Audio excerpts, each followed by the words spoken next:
Assalamualaikum warahmatullahi wabarakatuh. Rekan-rekan mahasiswa yang saya banggakan, bertemu kembali dengan saya Nurdiana. Pada video kali ini, saya akan membahas mengenai penyusunan bahan ajar dan rubrik penilaian.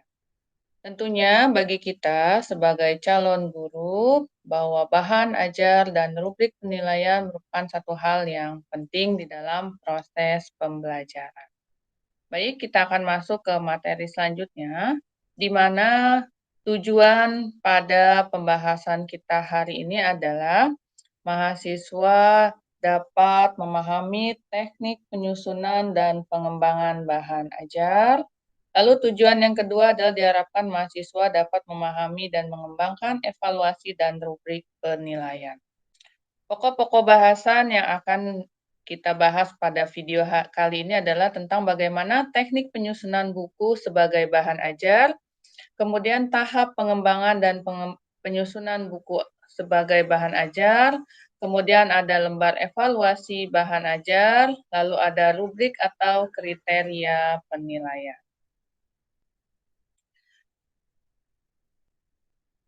Sebelum kita membahas secara teknis dan khusus tentang penyusunan buku ajar secara mendasar, perlu kita pahami terlebih dahulu mengenai bahan ajar itu sendiri. Bahan ajar merupakan suatu materi perkuliahan atau pelajaran yang disusun secara sistematis sebagai sumber belajar untuk mencapai tujuan pembelajaran. Menurut National Center for Competency Based Training, di mana bahan ajar adalah segala bentuk bahan yang digunakan untuk membantu baik bagi dosen ataupun guru dan instruktur dalam melaksanakan proses pembelajaran. Jenis bahan ajar itu ada banyak sekali, mulai dari bahan ajar cetak, kemudian ada bahan ajar audio, kemudian ada bahan ajar video, dan multimedia interaktif. Di mana dari keempat jenis bahan ajar tersebut, bahan ajar yang paling relatif mudah kita temui adalah bahan ajar cetak yang biasanya berupa buku paket yang digunakan baik di sekolah buku paket ataupun di perkuliahan itu ada modul ya, seperti itu. Kemudian, untuk apa bahan ajar ini? Ya, fungsi bahan ajar menurut Praswoto itu dibedakan menjadi 3, di mana yang pertama adalah fungsi bahan ajar dalam pembelajaran klasikal, kemudian yang kedua ada fungsi bahan ajar dalam pembelajaran individual, kemudian yang ketiga adalah fungsi bahan ajar dalam pembelajaran kelompok. Kita bahas dulu yang pertama.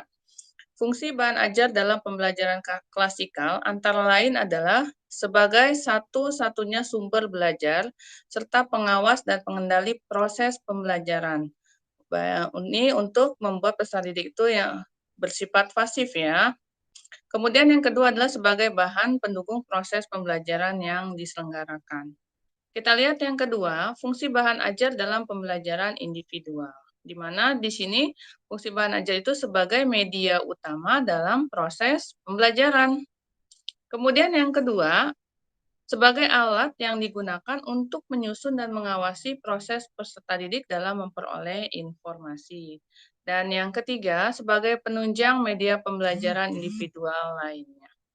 Kemudian kita lihat yang ketiga, fungsi bahan ajar dalam pembelajaran kelompok antara lain, yang pertama adalah sebagai bahan yang terintegrasi dengan proses belajar kelompok, di mana dengan cara memberikan informasi tentang latar belakang materi, informasi tentang peran orang-orang yang terlibat dalam pembelajaran kelompok, serta petunjuk tentang proses pembelajaran kelompoknya itu sendiri. Dan yang ketiga adalah sebagai bahan pendukung, bahan ajar untuk belajar utama dan apabila memang dirancang sedemikian rupa, maka dapat meningkatkan motivasi belajar bagi peserta didik. Baik, rekan-rekan yang saya banggakan. Selanjutnya, kita lihat di sini, di mana tadi kita sudah membahas mengenai fungsi bahan ajar. Selanjutnya kita lihat di sini karakteristik bahan ajar ya.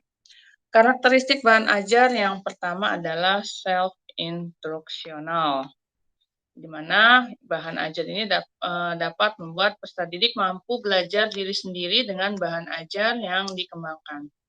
Kemudian yang kedua, masih fungsi yang pertama, di mana bahan ajar itu harus memuat tujuan dan dirumuskan dengan jelas, baik tujuan akhir maupun tujuan caranya. Dan yang ketiga adalah bahan ajar itu memudahkan peserta didik untuk belajar secara tuntas dengan memberikan materi pembelajaran yang dikemas ke dalam unit-unit atau kegiatan yang lebih spesifik.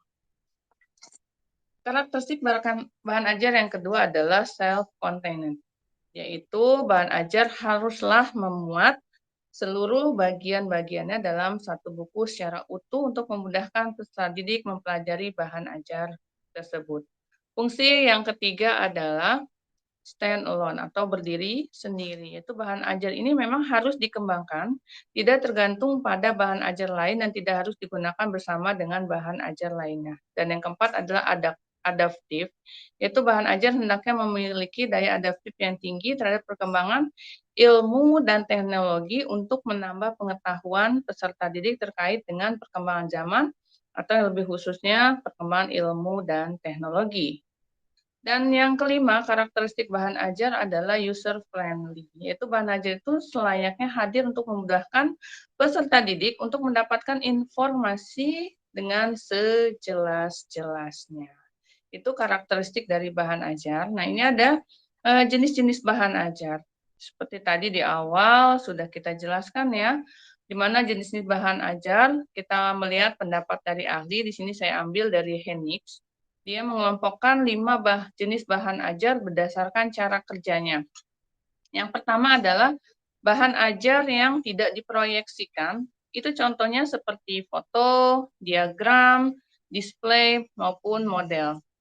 Kemudian yang kedua, misalnya bahan ajar yang diproyeksikan, seperti slide, film strip, overhead transparansi, atau proyeksi komputer.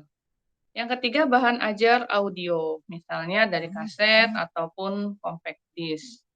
Lalu yang keempat ada bahan ajar video, seperti video dan film. Yang terakhir adalah bahan ajar seperti media komputer, misalnya computer mediated instruction atau computer based multimedia atau hypermedia. Itu jenis-jenis bahan ajar. Ya, di sini kalau menurut Ellington ada bahan ajar cetak, bahan ajar display diam, bahan ajar audio yang dihubungkan dengan bahasa visual.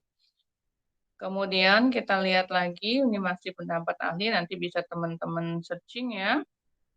Nah, berdasarkan sudut pandang beberapa ahli, dapat kita kelompokkan di mana bahan ajar itu menjadi 2 kelompok besar. Yang pertama ada jenis bahan ajar cetak. Contohnya di sini adalah buku, modul, handout, dan lembar kerja. Kemudian ada bahan ajar non-cetak. Bahan ajar non-cetak di sini artinya bahan ajar yang memang dikembangkan dari barang sederhana, bahan ajar diam dan display, kemudian video, audio, atau overhead transparansi atau OHT. Gitu ya. Baik, rekan-rekan sekalian yang saya banggakan, itu sedikit yang dapat saya sampaikan mengenai bahan ajar. Silakan rekan-rekan pelajari materi tersebut dengan baik ya. Kemudian di sini ada pengembangan bahan ajar, di mana perlu dilakukan pembangunan situasi pembelajaran secara dinamis dan tercapainya tujuan pembelajaran itu perlu adanya pengembangan bahan ajar. Apa sih tujuan pengembangan bahan ajar?